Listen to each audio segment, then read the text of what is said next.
Welcome back, folks, to another edition of Hashtag AskGSM, where you send in questions from Facebook and Twitter, and I answer them right here in this video forum. And of course, today, as I am filming this video, I am wearing my newly acquired Christian t-shirt. One more match this Sunday. Ow, I just hurt my hand.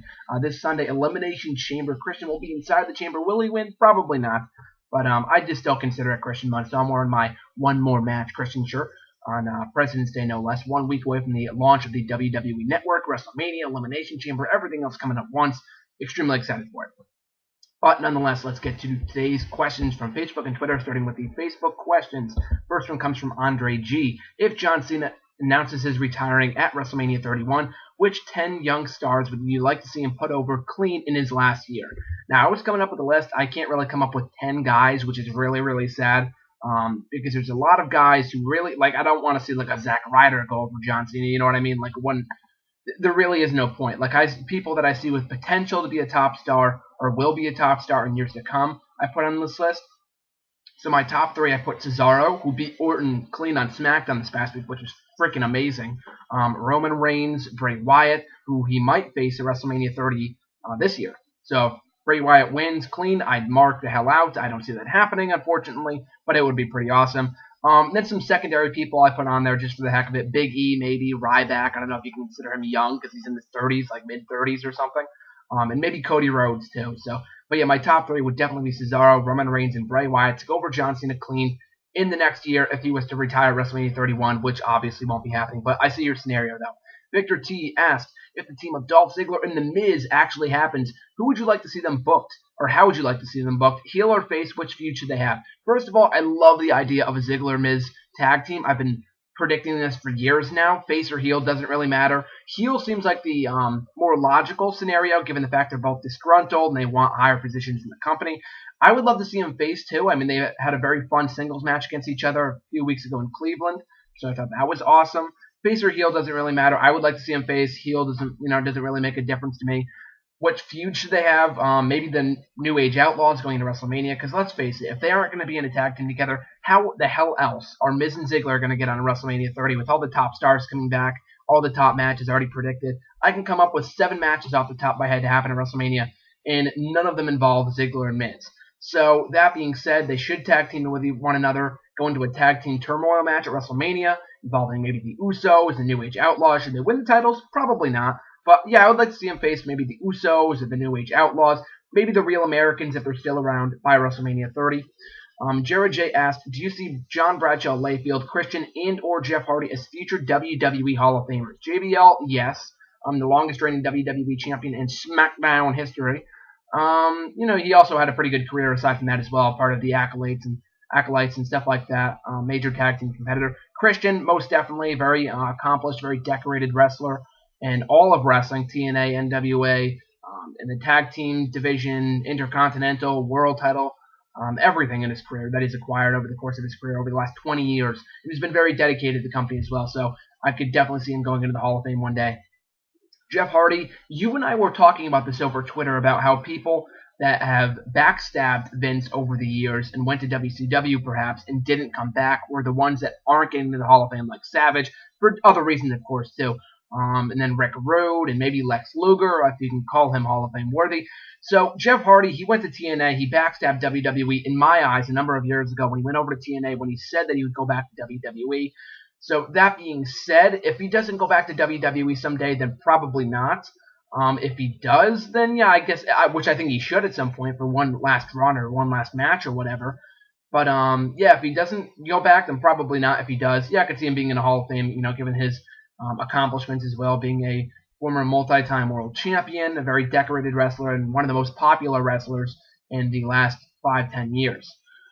Ross asked, what are your Elimination Chamber predictions? Oh, I'm sorry, right before that, Jared J also asked, who on the active roster would be a good WWE announcer when their career is done? Absolutely, hands down, CM Punk. I don't know if you can call him an active wrestler because he's technically not in the WWE at the moment, but he is still under contract, so CM Punk showed a couple years ago that he could absolutely fly on commentary. He did a tremendous job, made the other guys look like amateurs, so undoubtedly CM Punk. Sometimes the best commentators are former wrestlers, like William Regal, like Jerry Lawler, of course, even Alex Riley, who I thought has come a long way in the last year or so on commentary. Even Tensai too, I've enjoyed in commentary down in NXT. So undoubtedly CM Punk, if you can count him, since he's technically not in the WWE right now. Ross asked, what are your Elimination Chamber predictions? And thank you for asking this now and not in a week from now, because I'll be filming these videos on Mondays, of course. So the Elimination Chamber pay-per-view would have already happened by the time I film this next video. But my predictions, which I will also get to in articles and shows and podcasts and everything else. But in the meantime, right now, as for the matches announced, Randy Orton, retaining the WWE World Heavyweight Championship inside the Elimination Chamber. No doubt about that. Don't want to see it happen, but it will happen. Batista goes over Del Rio. Swagger wins the IC title against Big E Langston to set up him versus Cesaro at WrestleMania for the IC title, which could be a sexy as hell match. And Bray Wyatt and the Wyatt family going over the Shield to set up the Shield breakup going to WrestleMania. So those are my EC predictions. As of right now, because more matches could be announced in the next few days. Do you think there should be a WrestleMania outside of the USA and Canada? Absolutely. I would like to see one in Canada. I mean, I think the last one that was in Canada was, I think, WrestleMania 18, maybe? I could be wrong on that. Maybe, I think it was 18. But, yeah, they should most definitely go back to WrestleMania. They should most definitely go back to Canada for WrestleMania, but outside of Canada and the U.S., I've said this for years now, but I would love to see a WWE pay-per-view, specifically WrestleMania in England. I know the time changes, the time zones kind of really mess that up a little bit, and Canada doesn't really have that problem, so that's why they go to Canada. But England, I don't know how you would make it work. I know the England fans, they are diehard WWE fans, they're diehard wrestling fans in general. As you saw from the recent TNA tapings, they were just crazy, very electric crowd throughout. But, yeah, I would just love to see one in England. That's my dream scenario. It should be there at some point, but very unlikely that it's going to happen. But that's where I would love to see a WrestleMania take place. And I know, maybe Mexico, too. That's a possibility because it's the same time zone, but I don't think they're ever going to do a WrestleMania in Mexico, nor do I want to see one there. Not to sound racist, but WrestleMania in Mexico I don't really think would make much sense. I don't know if they would want to do one there. They don't even go there as it is for, like, TV tapings and stuff. But I guess that's the only other possibility aside from Canada and USA that, has the same time zones and stuff that would make logical, logistical sense. The average grunt asked, which wrestling country, USA, Canada, Mexico, Japan, and England, do you think is the best? I think you put a hashtag in there saying that Canada is the best. I gotta agree with you. Canada is one of the better wrestling crowds. Always love it when Raw and SmackDown go to Canada. They haven't been to a pay-per-view there since, I think, Breaking Point 09. So I would love to see a pay-per-view there at some point again as well. But Canada plays second fiddle to England, no doubt. I just talked about this before. England has some of the best wrestling crowds from what I've seen in the last 5 years. Hell, the first Raw show that I ever watched full in its entirety was in England. So that right there, maybe I'm a bit biased because I'm English as well. I'm of English descent, or a part of me is English. So maybe that's a bit biased on my part, but England, undoubtedly the best wrestling crowd. There are a few here and there in the U.S., of course, Chicago, New York, Los Angeles from time to time. Philadelphia, but those are only a few. If you take into account the entire U.S., we don't have the best wrestling crowd sometimes. In Japan too, I can't really speak from experience because I haven't seen a lot of shows in Japan, but they are a very respectful audience, so they got to be up there as well. But undoubtedly England in my mind. He also asked, what do you think about the idea of a pro wrestling Olympics with singles, tag team, six-man tag, women's, etc.? I love the idea. Taken seriously? Probably not. Like in the actual Olympics, I don't know if that's what you're referring to. Probably not. But in WWE, I would love to see it. I mean, the Olympics happening right now, they could do something like that. Maybe not at this very moment because it's the road to WrestleMania. They don't really have time for that kind of stuff. But maybe come the next the Summer Olympics in the August of 2016, I think it will be in. I would love to see something like that. I think that's a very good idea. As I said, taken seriously? Probably not. But from a storyline standpoint, I think that'd be awesome. Pitt the blogger asked, do you think a Batista heel turn is unavoidable? Not only do I think it's unavoidable, I think it's necessary. I like Batista. This is coming from a huge Batista mark, but I just can't see him staying faced after the reactions that he's gotten since he came back, which are very disappointing. I think he can flourish as a heel, as we saw in his last year at the company before he left in 2009-2010. So, yeah, I think it is definitely unavoidable. I would love to see him win the title from Orton and then join the Authority. Or just not even face Orton at all and then just join the Authority anyway. I don't know. I would just like to see him with Evolution and his Evolution running mates in the Authority. I think it makes the most sense. Jared F. Runs, I'm sorry if I mispronounced that, asked, Who do you think is the most underutilized WWE and TNA talent with the highest potential? Three-way tie for WWE between Ziggler, Sandow, and Barrett. Ziggler's been a former world champion, but he's extremely underutilized at the moment. Sandow was never really given a chance. They just kind of buried him from the get-go when he won the Money in the Bank last year. Just wrote an article about that on Bleacher Report, so check that out. But probably out of those three, I have to go with Barrett. I mean, this guy has been tossed through numerous music changes, gimmick changes, persona changes, you name it. He's gone through it all.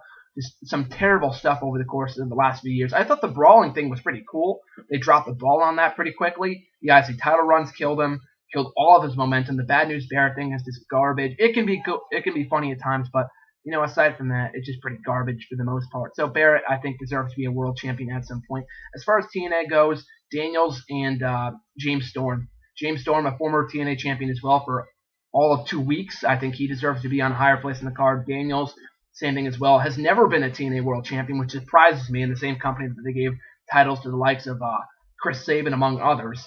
I mean, I like Chris Sabin, but TNA title worthy, probably not. Daniels is definitely more deserving, especially given the fact that he's been so dedicated to the company over the course of the last few years. Running out of time, got to go through these last few questions quickly. Devil Tolic asked, do you think this year doesn't have a WrestleMania season feeling like last year, and do you think the returns lately are so overdone? Yes, I do agree that WrestleMania season this year, not really feeling it as much as last year, despite the fact that it's WrestleMania 30. Probably because the card right now, the rumored card, doesn't sound too exciting. So maybe after Elimination Chamber with the WWE Network and whatnot, we'll get more of a feeling, we'll get more excited for it. And are the returns lately so overdone? I don't think so. I think they're very welcome. I like them.